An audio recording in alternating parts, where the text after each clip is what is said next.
You may have heard about the First Jewish War against Rome. The most famous stories from this war include how the Romans destroyed the Jewish temple in Jerusalem, or the rebels' last stand at the desert fortress Masada. In this episode, we will discuss the outbreak of this war, as well as a lesser-known battle at the ancient town of Gamla, where history and archaeology provide a window into the workings of a first-century Roman siege. The First Jewish War broke out during the year 66 and ended in 73.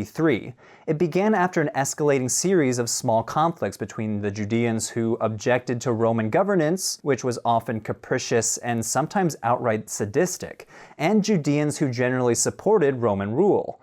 The anti-Roman factions gained support when the Roman authorities decided to take valuables from the temple treasury to cover taxation payments from the region. In response to this, wide-scale resistance and revolt flared up. Pro-Roman forces in Judea were quickly overrun, as many towns and fortresses were captured. Cestius Gallus, a Roman general, led an armed force from its station in Syria down into Judea, but he suffered a major defeat in the year 66, boosting anti-Roman sentiments. The war had begun, and it was off to a good start for the rebels. The war was also a significant moment in early Roman imperial history. Following this first crushing defeat, the Roman Emperor Nero appointed the general Titus Flavius Vespasian to suppress the revolt.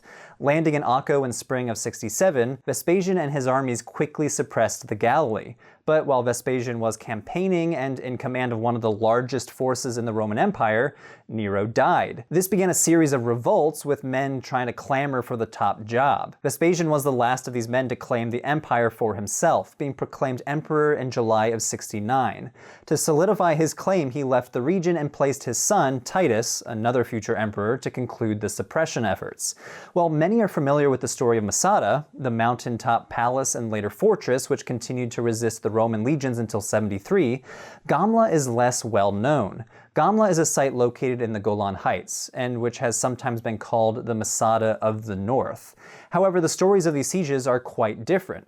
While Masada was a mountaintop fortress, easily defendable and well supplied with food and water, Gamla was a provincial settlement, home to many families and ill-prepared for a long-term siege.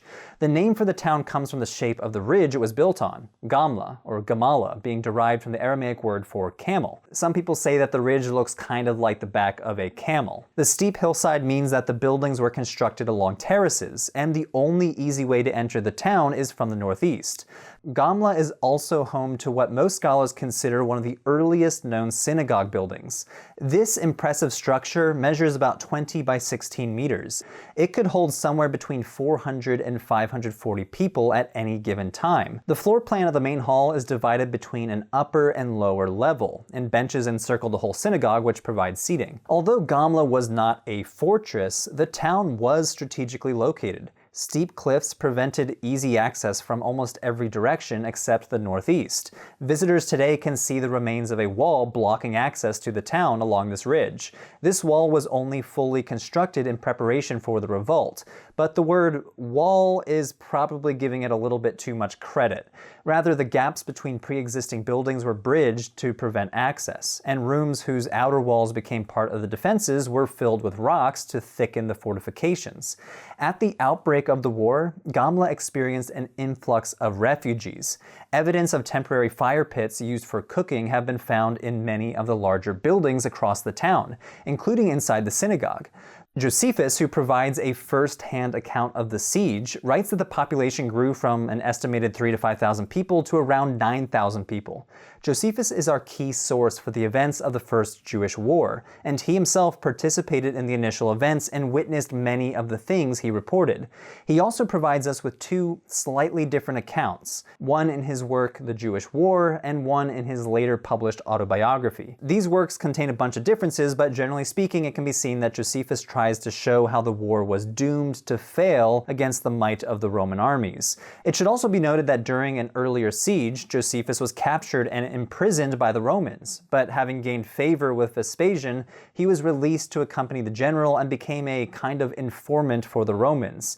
He was taken into Vespasian's household, taking the names Titus Flavius in honor of his patrons. His works are therefore small examples of Flavian propaganda, pumping up the figures of Vespasian and Titus and highlighting their military prowess. As a prisoner, Josephus was present for the whole 30 days of the Roman siege. Gamla had already been blockaded for 7 months by pro-Roman forces, so things were already getting pretty desperate by the time the Roman armies showed up. Josephus knew the details of the Roman siege and also the layout of Gamla, claiming to have fortified the town during his activities at the outbreak of the war. 3 Roman legions took part in the siege, and they destroyed the town in either September or October of 67. Vespasian himself is reported to have almost died, but was saved through the quick implementation of a Roman testudo formation, being barricaded behind a wall of shields. Josephus's own account ends the siege with a dramatic and tragic scene. Seeing that the Romans had overrun the defenses, the inhabitants committed suicide by throwing themselves into the ravine below the town's citadel. Josephus writes that 5,000 people died in this way, while the remaining 4,000 people were slaughtered by the Romans. But let's set aside Josephus and ask, what can archaeology tell us? Well, first, there are no traces of Roman camps around the town. It could be that these camps were temporary and were dismantled, or they have since worn away. Thus, the Romans were probably not expecting a long siege, setting up the most temporary of encampments. While Gamla can only be accessed from the northeast, providing natural barriers to other routes, this also means that it was an easy site to isolate. Furthermore, Gamla's wall was essentially a hot mess. It is no coincidence that the Romans broke down the wall at its thinnest point. Excavations have revealed a clear breach in the walls in a building below the synagogue. Around 300 arrowheads and 180 stone ballista balls have been recovered from this breach, showing the intensity of the bombardment. The wall in this place was nearly 2 meters thick, but it was also one of the weakest spots along the whole wall. The Roman engineers chose well. Archaeologists have also discovered around 2,000 ballista balls, 1,600 arrowheads, and 100 catapult bolts. Most of these projectiles were found in the 50-meter segment of the wall that was breached. Sword scabbards, spear points, shield pieces, decorations, and pendants have also been reported from around the town, mostly in and around the wall. In this video, you can see a replica of the ballista catapult. Stores of ballista balls were recovered around 300 meters from the edge of the walls, roughly where this example has been constructed. Roman ballistas could fire projectiles between 400 and 500 meters, putting them beyond the range of defensive fire from bows and arrows. They would be used as they were at Gamla, to batter down walls and kill defenders.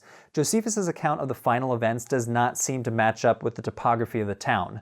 While there is a ravine, it's not large enough to accommodate such a large number of people. Moreover, very few human remains have been discovered at the town. It is probably more likely that people escaped down the ravines or were taken captive. The historian Kenneth Atkinson suggests that Josephus created the story of the mass suicide to lend nobility to what were likely 2 disgraceful defeats.